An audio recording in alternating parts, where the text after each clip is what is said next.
महात्मा कहते हैं चोर चुरावे तुमड़ी गाड्डे पानी में वो गाड्डे व ऊपर आवे न सच्चाई छनी ना। जो रांजड़ी वाला जम्मू वाला जो मधु परमहंस है, इसने चतुरता दिखाई। कबीर साहब की वाणी में पढ़ लिया कि वहां हंस आत्मा का शरीर 16 सूर्य जितना प्रकाश है, उसने प्रकाश नोट कर लिया। तो उसने एक अलग से सिद्धांत पेश कर दिया मन घड़ंत के पहले परमात्मा ने एक शब्द उच्चारा, उस तो सफेद प्रकाश हो गया, उस प्रकाश में फिर परम पुरुष मिल गया, फिर वो सतलोक बन गया, अमरलोक हो गया। खाक तेरा वही की वीरे का चेतन प्रकाश हो गया फिर। और आत्मा उसमें ऐसे घूमती है जैसे बिंदु टाइप में, जैसे मछली पानी में घूमती है। ऐसी स्थिति सतलोक की बता रहा है ये जम्मू वाला रांजड़ी वाला मधु परमहंस। तो इनको कख भी पता नहीं, भक्ति मार्ग का ने डबो दिया विश्व का विश्व। तो पुणात्माओं सतलोक के अंदर ऐसी सृष्टि है, उसकी नकल कर रखी काल ने यहां पर, नकल डुप्लीकेट। अब देखो कोई भी व्यक्ति वृद्ध होना पसंद नहीं करता।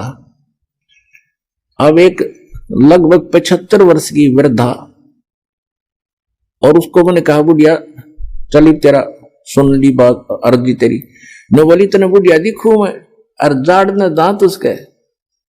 कहा बुढ़िया कद दिखेगी, फिर मेरे समझ में नहीं आई। मैं तुझसे ज्यादा नहीं बोला, पर अपने मन में मैंने सोचा देख वो हमें तो ज्ञान हो गया कि इस मन का स्वभाव है, क्योंकि ऐसे स्थान से आया है ये बूढ़ा होना पसंद नहीं करता। ऐसे ही एक रिटायर्ड मास्टर जी था, वो कहने लगा जी ऐसे ऐसे अभी नाम लिया मैंने आज ही, और मेरे ऐसी ऐसी गड़बड़ सी रहती है। मैं बोला वृद्ध हो गई, इतनी थोड़ी बहुत ठूठा तो हो ही जाती है। मैं बोला अभी बूढ़ा कहाँ हुआ, 74 साल का ही तो हूं। अच्छा भाई बूढ़ा कद होगा फिर। तो ये स्थिति हमारे मन की है और ये बिल्कुल ठीक है। और फिर मृत्यु क्यों होती है? जब हम कितने सुखी हैं यहाँ पर, सारा जीवन एक संपत्ति संतान को जोड़ने में, उनकी सुरक्षा में, उनके पालन पोषण में लगा देते हैं, और फिर ना संतान का भरोसा ना अपने आप का। एक सेकंड में के बिजली गिर जाए इस गंदे लोक में। तो ये इसका समाधान बताया भगवान। अभी तक विकल्प नहीं था हमारे पास। हम ज्यादा से ज्यादा स्वर्ग माना करते थे, स्वर्ग चले जाएंगे। स्वर्ग का नहीं पता था, स्वर्ग में गए हुए प्राणी भी वापस आते हैं। श्रीमद् भगवत गीता अध्याय नंबर 8 के श्लोक नंबर 16 में कहा कि अर्जुन जो मेरी भक्ति करता है ब्रह्म तक की, जैसे गीता अध्याय नंबर 8 के श्लोक नंबर 13 में ये गीता ज्ञानदाता कहता है मेरा एक ओम अक्षर है मुझ ब्रह्म का, ओम इति एकाक्षरम ब्रह्म विवरण माम अनुसमरण ये प्रयाति तजन देहम से याति परमाम गतिम। मुझ ब्रह्म का केवल एक ओम मंत्र है, नथिंग एल्स। इसके अतिरिक्त कोई मंत्र नहीं। ये और अटपट करते हैं ओम नमः शिवाय, ओम भगवते वासुदेवाय नमः, एवे नमः, ये बकवास है सारी। ये मंत्र नहीं मोक्ष मार्ग, ये तो भांग है समझ लो, गेहूं के बीज के स्थान पर। तो ये कहता मेरा एक ओम मंत्र है, और इसका जाप करते हुए अंतिम श्वास तक जाप करता हुआ जो शरीर छोड़कर जाता है वो ब्रह्म मुझसे मिलने वाली, ओम से मिलने वाली परम गति को प्राप्त होता है। ओम से मिलने वाली परम गति कौन सी है? ब्रह्मलोक, क्योंकि ब्रह्म का मंत्र है ओम। गीता अध्याय नंबर 8 के श्लोक नंबर 16 में कहा है कि ब्रह्मलोक पर्यंत, ब्रह्मलोक में गए हुए प्राणी भी वापस पुनरावृत्ति में है, उनका फिर जन्म मृत्यु होता है।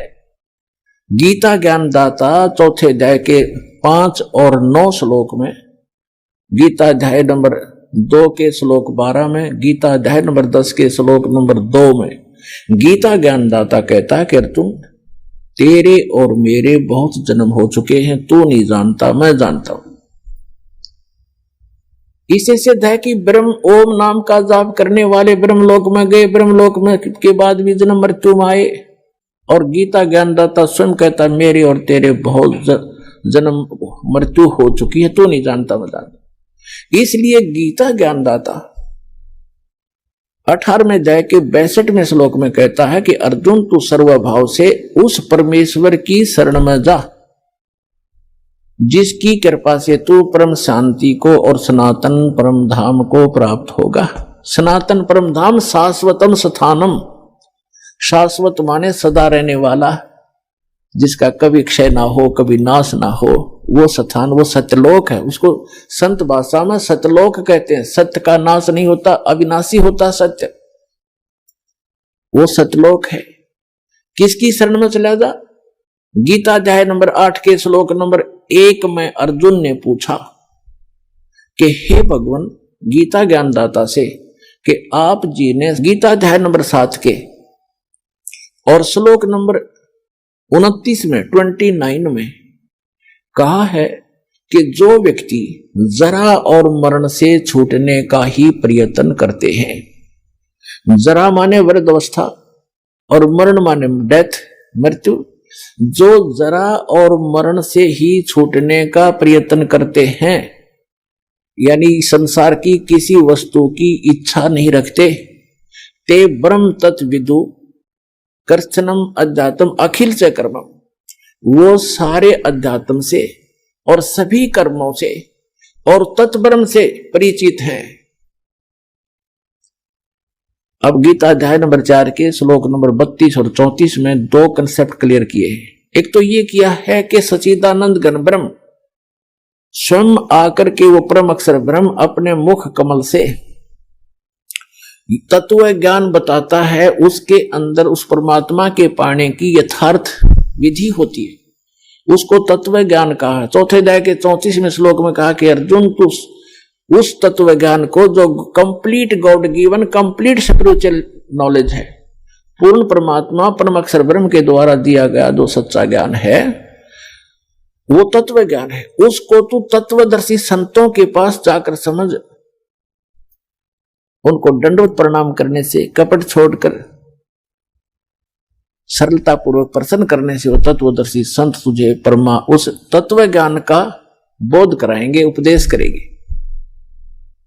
अब 7वें अध्याय के 29वें श्लोक में गीता ज्ञानदाता कहता है कि माम आश्रित यतन्ति ते, मेरे इस मार्गदर्शन का आश्रय करके कि तत्वदर्शी संतों की खोज कर लो, और वो तत्वदर्शी संत बताओगे उस तत्व ज्ञान को, जिन्होंने ये आश्रय कर लिया, मेरे संकेत समझ गए, वो केवल जरा और मरण से ही छूटने का प्रयत्न करते हैं, क्योंकि वो उस तत्व ब्रह्म से और यहाँ के सारे अध्यात्म ज्ञान से और सभी कर्मों से परिचित हैं। जैसे दास आज के सत्संग में आपको वही क्लियर कर रहा है कि ऐसे कर्म करते रहे, ऐसे कर्म करने से ये लाभ होगा, ये हानि होगी, ये भक्ति करने से ये इतना लाभ होगा, जो पूर्व के संस्कार आपके प्राप्त हैं उनसे आपको ये लाभ हो रहा है, सतभक्ति ना करने से फिर वो एक ही दम आप प्राप्तियां आ जाती हैं। और बहुत से प्रमाण भी आपको दिए, मंत्री थे, प्रधानमंत्री थे, मुख्यमंत्री थे, वो पूर्व जन्म के पुण्यों से बने हुए थे, आगे चार्जर था नहीं, आगे सतभक्ति थी नहीं, एक ही दम सब नाश हो गए, जैसे डिस्चार्ज हो जाती है बैटरी इन्वर्टर की और एक ही समय सब सुविधाएं समाप्त हो जाती हैं। तो इस संपूर्ण अध्यात्म ज्ञान से सभी कर्मों से जो परिचित हो जाते हैं वो तत्ब्रह्म से परिचित है, और इन कर्मों से अध्यात्म ज्ञान से वो ही जरा और मरण से छूटने का प्रयत्न करते हैं। जरा माने वृद्धावस्था का कहर। पुणात्मा, अब आप देखते हो कोई बूढ़ा चल रहा लाठी के सहारे, कभी बैठ जाता कभी चल पड़ता रहा, आप जब युवा हो स्पीड से निकल जाते हो उसको यूं देखते हुए, आपके कभी सपने में मना आती है, दुर्गति थारी भी होगी, आपकी भी होगी। तो जब तक आपको ये ज्ञान नहीं होगा तब तक ये मन की बकवाद समाप्त नहीं होंगी। इस ज्ञान से 90% लगाम डल जाएगी इस मन पापी के, जो दास आपको बताने चाह रहा है, जो बेमतलब की रिश्वतखोरी, चोरी, हेरा फेरी ये करते फिरते सारा दिन झूठ बोलते एक पेट के लिए, और 1 सेकंड का भरोसा नहीं कहाँ बिजली गिर जाए। और जब हम इस परम पिता की शरण में आ जाएंगे, आपको चार्जर मिल जाएगा, हैंडपंप मिल जाएगा, कितना जल भर लो, दूसरे का क्यों चराओ, तो अपना भरो ठाट के, कितना ठोक लियो, मटके भर के धर लियो सपेर। तो हम अविधिवत चलने से चोर उचक्के बन गए, और शास्त्र अनुकूल साधना करने से आपको यहां भी सुख देगा और वहां पहुंचावेगा आपको जो गीता ज्ञान दाता बता रहा है। अब बताएंगे आगे। अब गीता ज्ञान दाता बता रहा है कि जो मेरा इस ज्ञान को आश्रय कर लेते हैं, तत्वदर्शी संत की खोज कर लेते हैं, उससे फिर उस तत्ब्रह्म की जानकारी हो जाती है। तत्ब्रह्म, उस परम अक्षर ब्रह्म की, उस परमात्मा की, जिसमें 18वें अध्याय के 62वें श्लोक में जिसकी शरण में जाने के लिए गीता ज्ञानदाता कह रहा है, उसकी जानकारी होती है और सभी कर्मों से परिचित हो जाते हैं और सभी अध्यात्म कंप्लीट स्पिरिचुअल नॉलेज से वो परिचित हो जाते हैं। तो केवल वो जरा और मरण से छूटने का प्रयत्न करते हैं। जैसे दास ने उदाहरण दिया कि एक बुढ़िया 80 साल की, 75-80 वर्ष की, और मुंह में दांत नहीं, और उसको मैंने कह दिया बुढ़िया पीछे हो, दूसरी को आने दे, बहनों को ने बोली इतना बुढ़ी दिखू मैं, वो तेरा गजब हो, 80 साल की जाड़ दी। ये बिल्कुल सही है, क्योंकि हम वृद्ध होना कति लायक नहीं करते और न ही हम मृत्यु पसंद करते। और ये दोनों डेफिनेटली होंगे, मृत्यु भी होगी और वृद्ध भी होंगे। तो पुण्यात्मा 8वें अध्याय के प्रथम मंत्र में अर्जुन ने पूछा कि हे गीता ज्ञानदाता से कि हे पुरुषोत्तम, क्योंकि उसको पुरुषोत्तम मान रहा था, वो श्री कृष्ण मान रहा था कि श्री कृष्ण ये ज्ञान दे रहा, लेकिन श्री कृष्ण के अंदर यू काल बोल रहा था गीता ज्ञानदाता। उसने पूछा कि किम तत्ब्रह्म, किम अध्यात्म, किम कर्म पुरुषोत्तम। तो उसने पूछा कि वो तत्ब्रह्म क्या है जिसको जानकर, और क्या वो अध्यात्म ज्ञान है, उसके विषय में गीता ज्ञानदाता 8वें अध्याय के 3रे मंत्र में कहता कि वो परम अक्षर ब्रह्म है। वो परम अक्षर ब्रह्म है, गीता ज्ञानदाता से अन्य है वो भगवान, जो सर्व सुखदायी है, सर्व पाप नाशक है, और जो शाश्वत स्थान प्रदान कराने वाला है। इसलिए 18वें अध्याय के 62वें श्लोक में कहा कि अर्जुन तू सर्वभाव से उस परमेश्वर की शरण में जा, उसकी कृपा से ही तो परम शांति को और सनातन परम धाम को प्राप्त होगा। अब गीता ज्ञानदाता ने तो 8वें अध्याय के 13वें श्लोक में अपनी साधना बता दी कि मुझ ब्रह्म का केवल एक ओम अक्षर है। ओम इति एकाक्षरम ब्रह्म व्यवहारण माम अनुसमरण ये प्रियाति तजन देहम स याति परमाम गतिम। अब उसने स्पष्ट कर दिया कि मेरा तो एक ओम मंत्र है मुझ ब्रह्म का, और ओम से क्या मिलता है ब्रह्मलोक। 8वें अध्याय के 16वें श्लोक में बता दिया कि ब्रह्मलोक पर्यंत, ब्रह्मलोक में गए हुए प्राणी भी पुनर्जन्म के अंदर हैं। वो शाश्वत स्थान नहीं हुआ जहां जाने के बाद वापस नहीं आना पड़ता। 15वें अध्याय के 1 से लेकर 4 श्लोक में श्रीमद् भगवत गीता में कहा है कि अर्जुन ये उल्टा लटका हुआ संसार रूपी वृक्ष है, जिसकी ऊपर को जड़ जो मूल है वो तो परम अक्षर ब्रह्म समझो, वो तो पूर्ण परमात्मा है, और नीचे को तीनों गुण रूपी शाखा है, रजगुण ब्रह्मा, सदगुण विष्णु, तमगुण शिव जी। और जो संत इस उल्टे लटके हुए संसार रूपी वृक्ष के सर्व भाग बता देगा, सब विभाग बता देगा, पार्ट्स ऑफ द ट्री, स वेदवित, वो वेद के तात्पर्य को जानने वाला है, अर्थात वो तत्वदर्शी संत है। चौथे अध्याय के 34वें श्लोक में कहा है कि उस तत्वदर्शी संत की शरण में जा, उनको दंडोत प्रणाम करने से, कपट छोड़कर प्रश्न करने से वो तत्वदर्शी संत तुझे उस तत्व ज्ञान का उपदेश करेंगे। उसकी पहचान बताइए 15वें अध्याय के प्रथम मंत्र में, जो उल्टे लटके हुए संसार रूपी वृक्ष के सभी छंद बता देगा, सब विभाग बता देगा, सवेदवित, वो तत्वदर्शी संत है। जब परम पूज्य कबीर परमेश्वर जी आदरणीय स्वामी रामानंद जी को सचखंड लेकर गए थे, फिर उनको वापस छोड़ा था, तब कहा था दो ठौर है, एक तू भया एक से दो, और रामानंद कहे हम कारणे तुम आए हो मगजो, तुम साहेब तुम संत हो, तुम सतगुरु तुम हंस, और गरीबदास तेरे रूप बिना और न दूजा अंश। तुम ही साहेब हो, परमात्मा हो, तुम ही सतगुरु हो, सच्चा ज्ञान मालिक आपके पास ही है, इस विश्व में किसी के पास सच्चा ज्ञान नहीं है, आप सतगुरु हो। तुम साहेब तुम संत हो, एक संत, संत माने सीधा, संत सोए जो सीधा चले, सब बकवादें छोड़ दे, यहाँ की सब बुराइयों से हट करके अपना जैसे मालिक दे उसी में गुजारा करे, संत सोए जो सीधा चले।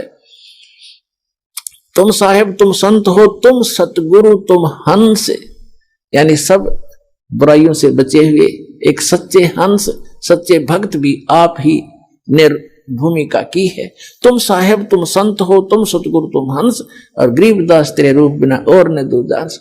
तो उस सतगुरु रूप में आए हुए 600 वर्ष पहले कबीर भगवान ने ये तत्व ज्ञान बताया था उस परम अक्षर ब्रह्म ने। वो काशी के अंदर जो धानक रूप में रहे थे, दुल्हाई रूप में, वो परम अक्षर ब्रह्म थे और आज भी हैं। वो हमारे को ज्ञान देने आए थे, हमारे को एक ट्रायल देने आए थे कि संसार में घने धन की जरूरत नहीं है, जो घना इकट्ठा करता हो महामूर्ख है। कबीर साहब कहते हैं परमात्मा आपको दे जो आपके प्रारब्ध में, आपकी किस्मत में है, सहर्ष स्वीकार करो, लेकिन उसको दुरुपयोग ना करो। बीड़ी शराब मांस तंबाकू अरे तोचले बनाने पे, नाचने और गाने पे, ब्याह के अंदर बकवाद करने पे, ये दुरुपयोग है तुम्हारा। इसको या तो दान करो और अपना सीमित सा अपना धंधा करो जो भगवान में बाधक ना बने। तो यहां परमात्मा ने रहकर दिखाया था कि टोटे में भक्ति करे, सोए सही सपूत, और ये मायाधारी मस्करे ना जाने कितने जालिए उते। तो परमात्मा ने बताया कि एक रिहर्सल करके दिखाई दाता ने एक रोल किया कि भगत को इतना पर्याप्त है। घर तो 3.5 हाथ गणाते 4.25, कह कबीर जो घना चावे उसको नहीं विचार। फिर भी भगवान जो आपको दे रखा है उसमें संतुष्टि रखे और केवल माया की ही डिमांड भगवान से नहीं करे। परमात्मा कोई बालक नहीं है। डॉक्टर के पास आप चले जाते हो, अब डॉक्टर को तो सारा पता है मरीज का, जब उसके दाखिल हो गया, वो एडमिट हो गया, अब मरीज अपना दर्द तो बता सके है, लेकिन डॉक्टर ने कौन सा इलाज पहले करना वो तो डॉक्टर जानता है। अब जैसे आपका एक्सीडेंट हो गया, डॉक्टर के पास चले गए, आपका रक्त बह रहा है, ब्लड निकल रहा है, ब्लीडिंग हो रही है, उधर से आपकी टांग में पीड़ा हो रही है, तो वो डॉक्टर आप बेशक चिल्ला रहे होगे लेकिन पहले ब्लड को रोकेगा कि ब्लड बह गया तो ये मर जाएगा, या टांग की चीज तो फिर बंद कर दूंगा, तो पहले वो ब्लड बंद करेगा ताकि आपका जीवन नाश ना हो, वो दर्द फिर हो जाए खत्म। तो इसी प्रकार आप जी यहाँ आते हो एक परमात्मा के हॉस्पिटल में आ गए, वो आपके सारे दुख दूर होंगे। अब आपने टारगेट बना रखा है मेरा ये काम हो, बस ये हो, और भगवान ने ये पता कि इसकी जान जाने वाली है, 10 दिन के बाद इसका जीवन नहीं है, तो आपकी एज एक्सटेंड करेगा। उम्र एक्सटेंड करने के लिए जो आपको एड दे रहा है वो काम आपका भले ही ना हो रहा है, लेकिन आपको जीवन दान दे करके वो 100 सुख देगा फिर आगे चल के। और मरीज ये कहे मेरे टांग में पीड़ा, तू कैसा डॉक्टर है, मुझे दर्द ही ठीक हो रहा, लेकिन डॉक्टर को पता है कि इसका ब्लड रोकना जरूरी है, तो डॉक्टर वही काम करेगा जो आपके हित में होगा, आपकी नहीं मानेगा। पहले वो उसको मालूम है कि आप चिल्ला रहे हैं, उसको मालूम है कि इसमें ऐसी पीड़ा होगी, लेकिन ये घातक नहीं है।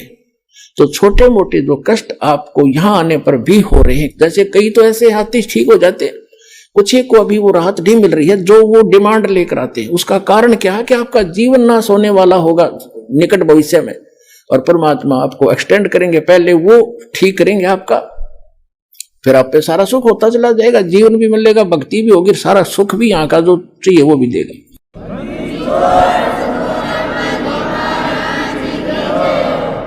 तो प्रसंग चल रहा है कि हम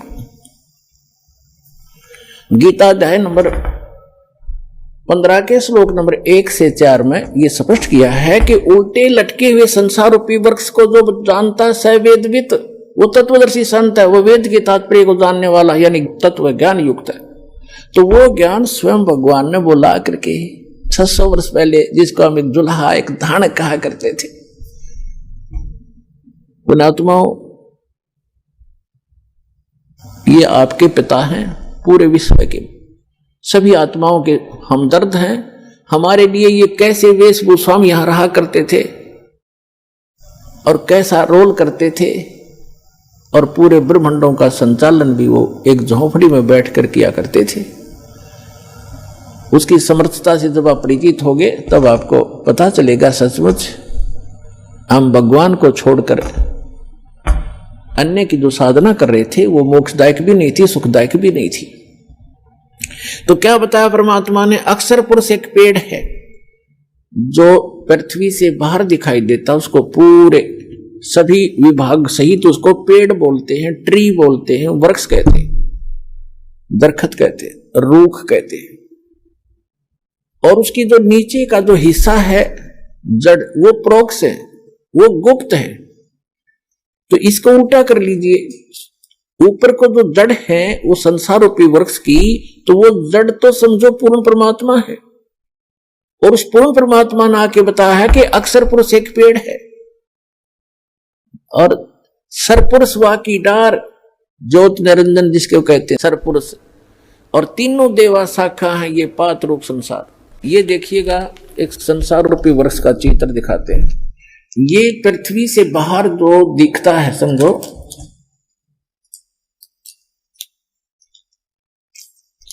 ये जो इतना है ये देखिएगा, ये स्थिति है वृक्ष की, पेड़ की। परमात्मा ने खुद बताया कि अक्षर पुरुष एक पेड़ है, ये सारा एक पेड़ है, और इसका तना जो है ये अक्षर पुरुष है, और सरपुरुष या की डार, और तीनों देवा शाखा है ये पात रूप संसार। आप जी यहां पर हैं नीचे, और ये अक्षर पुरुष है, ये तना है, ये अक्षर पुरुष तो समझो एक तना है ये इस पेड़ का, और इससे एक मोटी डार निकली है, वो सरपुरुष है, ये सरपुरुष है जिसको ब्रह्म कहते हैं, ब्रह्म। और इसके 3 पुत्र हैं, इसकी 3 शाखाएं हैं, रजगुण ब्रह्मा जी, सतगुण विष्णु जी, तमगुण शिव जी, और पात रूप संसार। अब ये तो उस परम पिता ने आके बता दिया कि अक्षर पुरुष एक पेड़ है, और निरंजन वा की डार, ये सरपुरुष वा की डार, और तीनों देवा शाखा है ये पात रूप संसार। तो ये जड़ कौन है ये बताने के लिए दास को भेजा है कि ये जड़ जो है ये परम अक्षर ब्रह्म है इस संसार रूपी वृक्ष की।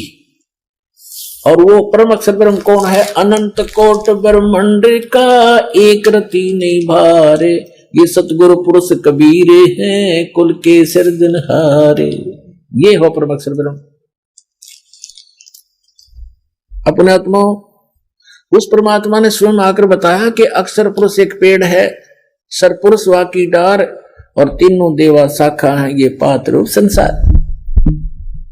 तो गीता अध्याय नंबर 15 के श्लोक नंबर 1 में कहा कि जो संत, जो व्यक्ति संसार रूपी वृक्ष के इन सभी पार्ट्स को बता देगा, छंद को बता देगा, स वेदविद, तो तत्वदर्शी संत। उसके पश्चात चौथे अध्याय के 15वें अध्याय के चौथे श्लोक में कहा उसके पश्चात परमेश्वर के उस परम पद की खोज करनी चाहिए जब तत्वदर्शी संत मिल जाए उस तत्व ज्ञान से।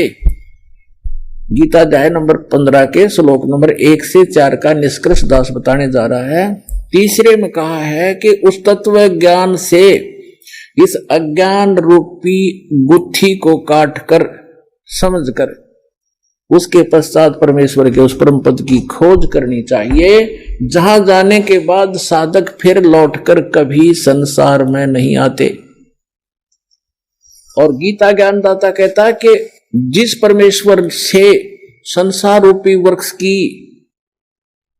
ये प्रवृत्ति विस्तार को प्राप्त हुई है, यानी जिसने सब ब्रह्मांडों की रचना की है, केवल उसकी भक्ति करना और की नहीं। अपनी भी भक्ति को मना करता है, तुझे मोक्ष चाहिए, वहां जाना चाहता है, जहां जाने के बाद लौटकर साधक फिर संसार में कभी नहीं आते। उसके विषय में कहता है फिर तो उसी की भक्ति करनी है और को इष्ट रूप में नहीं मानना। ये देखिएगा श्रीमद् भगवद गीता और जयदयाल गोविंद का द्वारा इसका अनुवाद है। इसके 15वें अध्याय पर चलते हैं। यह है अथ पंथ 10 अध्याय 15वां अध्याय। इसमें कहा है श्री भगवान वाच ऊर्ध्व मूलम अध शाखम अश्वत्थम प्राहु अवम छंदासी यस्य प्रणानी ये तम वेद स वेदवित। इन्होंने अनुवाद ठीक नहीं करना आया, ये तो ठीक लिखा ना। आदि पुरुष परमेश्वर तो समझो ऊपर को जड़ है, वो तो पूर्ण परमात्मा है। ऊर्ध्व मूलम ऊपर को शाखा लिखना था, वो आदि पुरुष परमेश्वर है। और अध शाखम नीचे को शाखा वाला, ये गलत लिखा है, पर मारूप मुख्य शाखा वाले नहीं।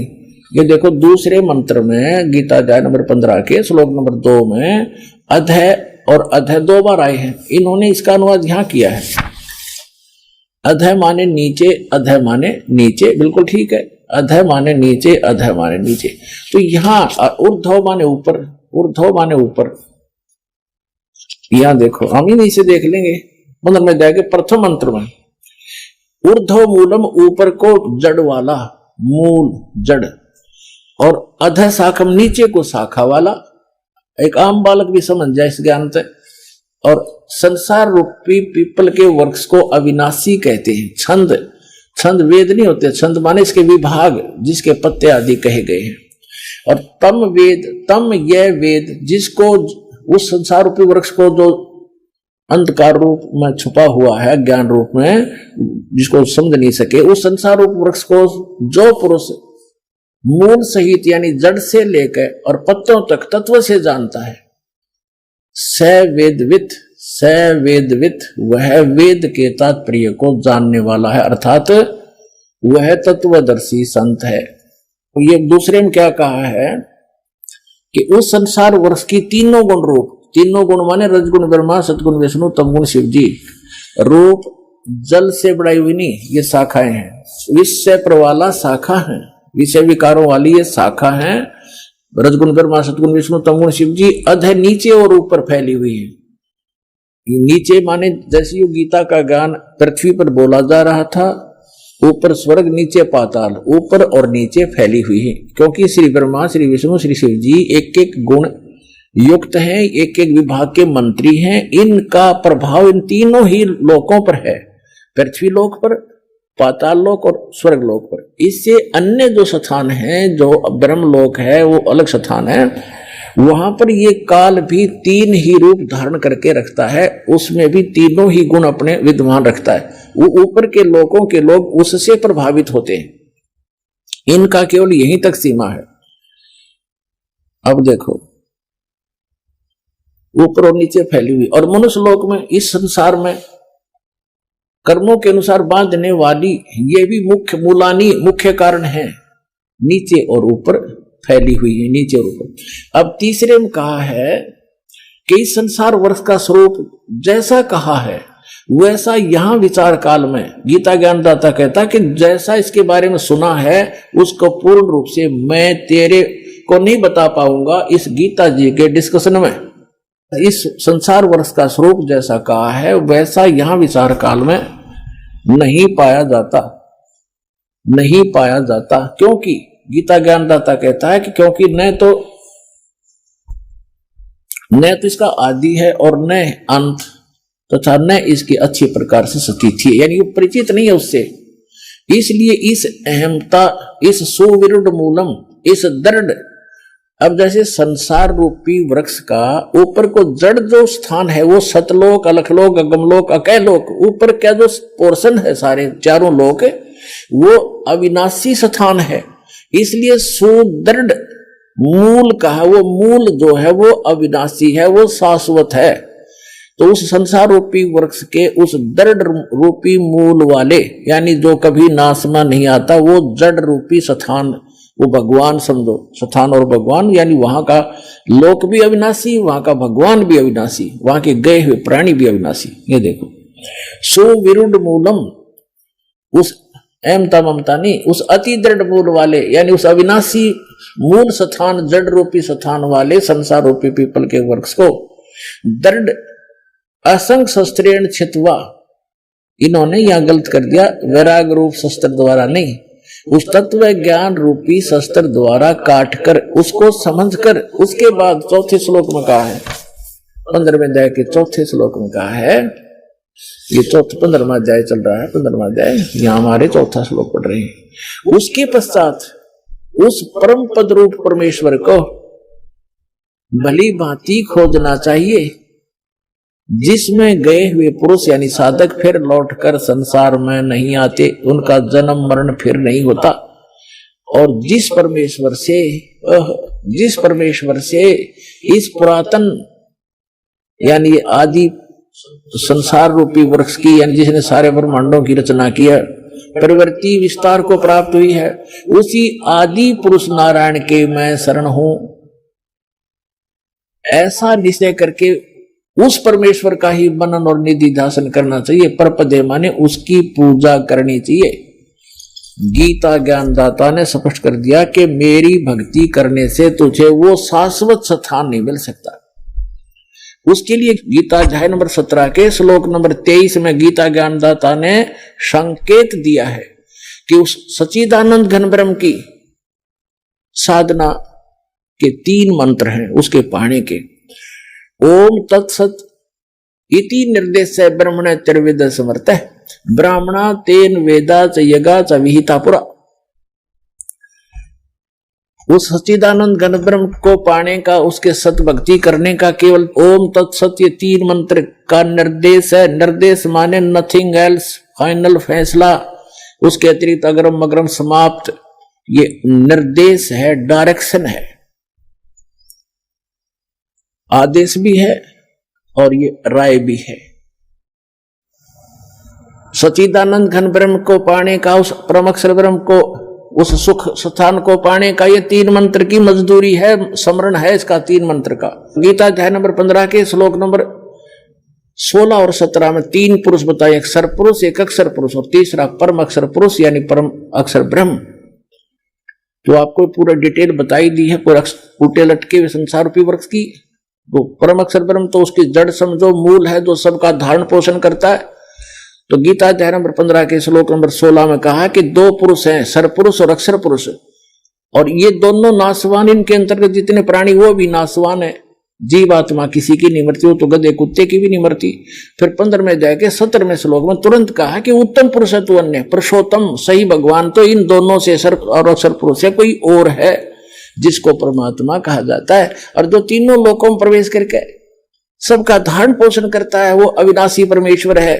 यानी वृक्ष का धारण पोषण किससे होता है? मूल से होता है, जड़ से होता है, और जड़ वो परम अक्षर ब्रह्म है। तो परम अक्षर ब्रह्म वो कबीर भगवान जो है वो सबका धारण पोषण करने वाला वही है।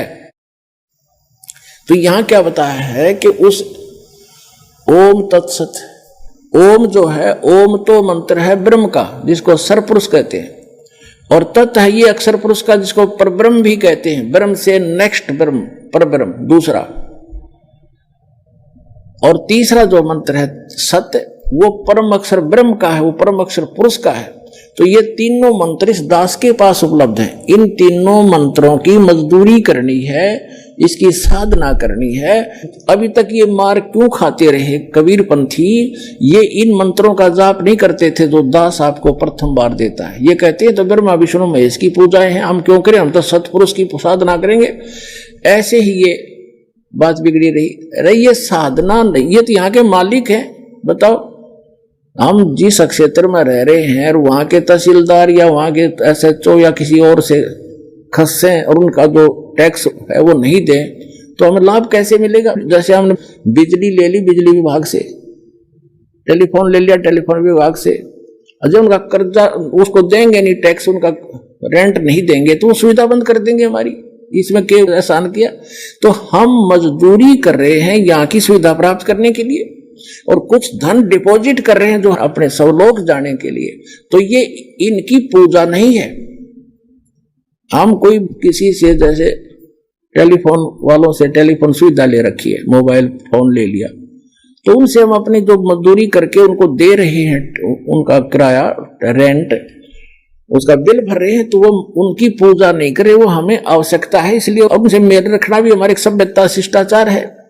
तो ये सभी ब्रह्मा विष्णु महेश भी एक यहाँ के अधिकारी हैं। ये इनके सत्र का जो लाभ है यही देंगे उसको, और उसकी विधि बताई है कि इनका ये ऐसे ऐसे आपने ये बिल भरना पड़ेगा, इसकी मजदूरी ये है, इस मजदूरी से वहां आपको ऑटोमेटिक कनेक्शन मिला रहेगा। ऐसा सिस्टम भगवान का। तो यहां ओम तत्सत ये 3 इन पुरुषों की भक्ति है, सरपुरुष, अक्षर पुरुष और परम अक्षर पुरुष की। तो गीता ज्ञानदाता कहता है कि उस परमात्मा की शरण में जा जिसके 3 मंत्र की भक्ति है। सच्चिदानंद घन ब्रह्म के पाने की केवल 3 मंत्र का निर्देश है। गीता अध्याय नंबर 8 के श्लोक नंबर 5 और 7 में गीता ज्ञानदाता अपनी साधना बताता कि मेरी भक्ति कर मुझे प्राप्त होगा, लेकिन युद्ध करना पड़ेगा, शांति नहीं हो सकती। जहां युद्ध है वहां शांति खाक है। तो कहता है तूने युद्ध करना पड़ेगा, यदि तुझे परम शांति चाहिए तो 18वें अध्याय के 66वें श्लोक में कहा कि उसकी शरण में जा, उस परम अक्षर ब्रह्म की शरण में। उस परम अक्षर ब्रह्म का मंत्र बता दिया 15वें अध्याय के 23वें श्लोक में। और अब 8वें अध्याय के 8, 9, 10 श्लोक में गीता ज्ञानदाता कहता है कि उस परम अक्षर ब्रह्म की भक्ति करेगा तो उसको प्राप्त होगा, जहां जाने के बाद साधक फिर लौटकर कभी संसार में नहीं आता। तो वहां सारी सुख सुविधाएं हैं। पुण्यात्माओं, आपका सौभाग्य है, धन है आपके माता पिता जिनसे जन्म हुआ। ऐसे समय में अपना कल्याण कराओ, भक्ति करो और मोक्ष पाओ। बोलो सतगुरुदेव।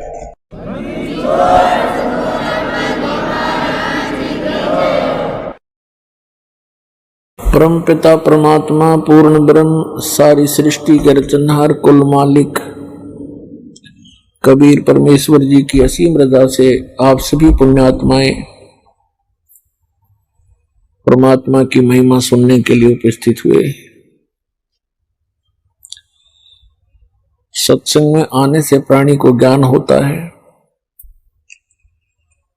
कि आप कौन हो, कहां से आए हो, आप यहां किस उद्देश्य को लेकर जी रहे हो, वास्तविक आपका कर्तव्य कौन सा है, कौन से कर्म पाप दायक हैं, कौन से पुण्यदायक हैं, उन सभी का ज्ञान सत्संग से होता है प्राणी को। तो पुण्यात्मा परमेश्वर पूर्ण ब्रह्म सत्य पुरुष परम अक्षर पुरुष परम अक्षर ब्रह्म कहो, अल्लाहु अकबर कहो, ग्रेट गॉड कहो, इसे कंप्लीट गॉड कहो,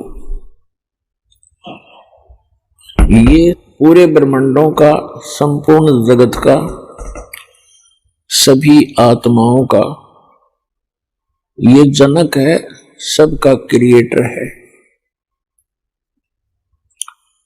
वो कैसा है, कहां है, किसने देखा है और परमात्मा की आवश्यकता क्यों है, परमात्मा की आवश्यकता क्यों पड़ी हमें, हम किस लिए परमात्मा की साधना करते हैं, क्या उद्देश्य लेकर करते हैं और क्या उद्देश्य लेकर भगवान की भक्ति करनी चाहिए और क्या उद्देश्य लेकर नहीं करनी चाहिए, ये सर्व जानकारी सत्संग से होती है।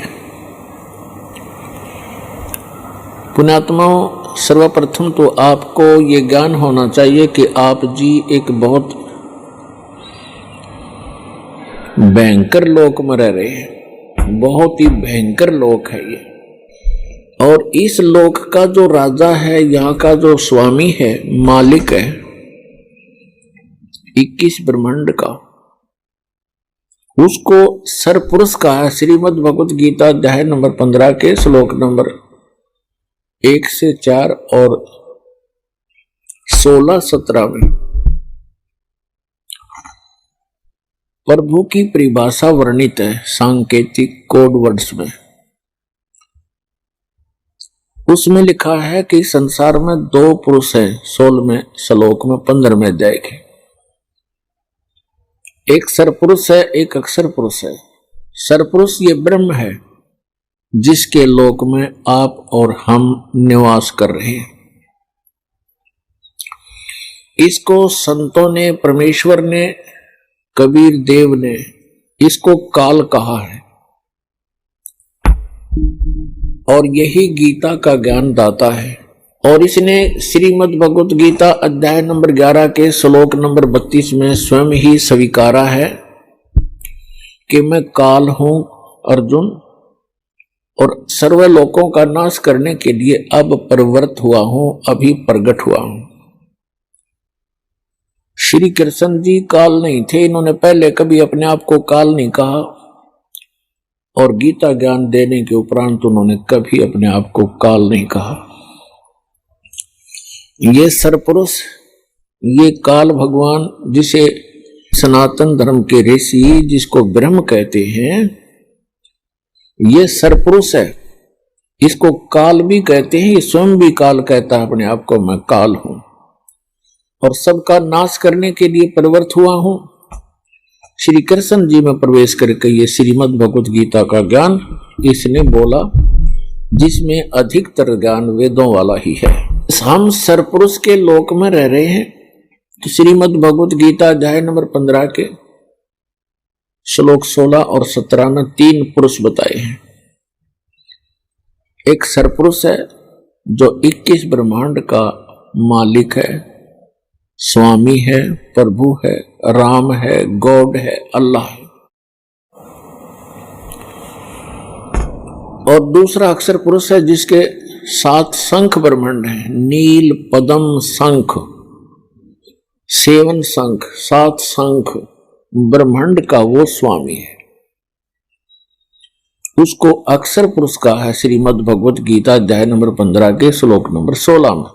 16 में सरपुरुष और अक्षर पुरुष ये 2 पुरुष बताए, और दोनों ही नाशवान, और इनके अंतर्गत जितने प्राणी हैं उनका भी शरीर नाशवान है। जीवात्मा किसी की नहीं मरती, वो तो गद्दे की भी नहीं मरती, कुत्ते की भी नहीं मरती।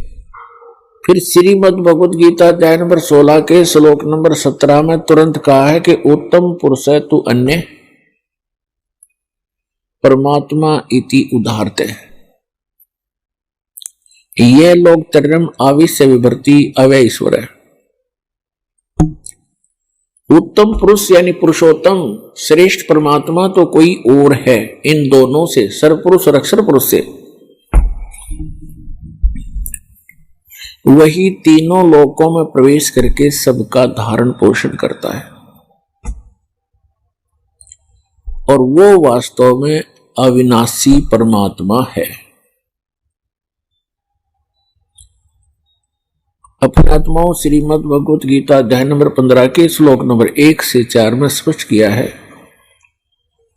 गीता अध्याय नंबर 15 के श्लोक मंत्र 1 और 2 का निष्कर्ष है कि ऊपर को जड़ वो तो मूल मालिक है, कुल मालिक है, पूर्ण परमात्मा है, और नीचे को तीनों गुण रूपी शाखा, रजगुण ब्रह्मा, सतगुण विष्णु, तमगुण शिव जी रूपी शाखा वाला ये उल्टा लटका हुआ संसार रूपी वृक्ष है। और जो संत इसके सभी विभाग बतावे वह तत्वदर्शी संत है। ऊपर को जड़ तो पूर्ण परमात्मा है, सत्य पुरुष है, अविनाशी परमेश्वर है, परम अक्षर ब्रह्म है, और संसार रूपी वृक्ष को अर्थात किसी भी पेड़ को मूल से ही सर्व कुछ प्राप्त होता है, मूल से जड़ से ही उसका पोषण होता है। इसलिए हमारा सबका जो मूल मालिक है, कुल मालिक है, जो संसार रूपी वृक्ष की जड़ है, मूल है, जिसने सब ब्रह्मांडों की रचना की और सभी का वो पालन पोषण भी कर रहा है, वो सत्य पुरुष है, वो परम अक्षर पुरुष है। वही पूजा के योग्य है, वही पाप नाशक है, वही मोक्षदायक है, वही सबका जनक है, सर्व उत्पादक है।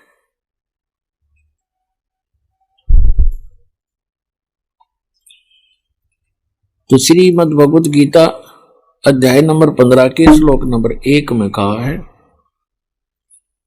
कि जो इसके विभाग बता देगा, भिन्न भिन्न इन भगवानों की सतिथि बता देगा, वो तत्वदर्शी संत है। तो परमेश्वर स्वयं आते हैं वो तत्व ज्ञान बताने के लिए। अब वो परमेश्वर 600 वर्ष पहले आए थे बनारस के अंदर, भारतवर्ष की काशी नगर में, और वहां पर 120 वर्ष रहे थे, सहशरीर आए थे, सहशरीर वो चले गए थे। 120 वर्ष एक जनसाधारण की लीला की उन्होंने, हमारे लिए एक निर्देश दिया, एक एग्जाम्पल कोड किया, उदाहरण पेश करके चले गए कि यदि आप जी ने मोक्ष प्राप्ति करनी है तो इस घटिया लोक की किसी अधिक वस्तु की इच्छा मत करना।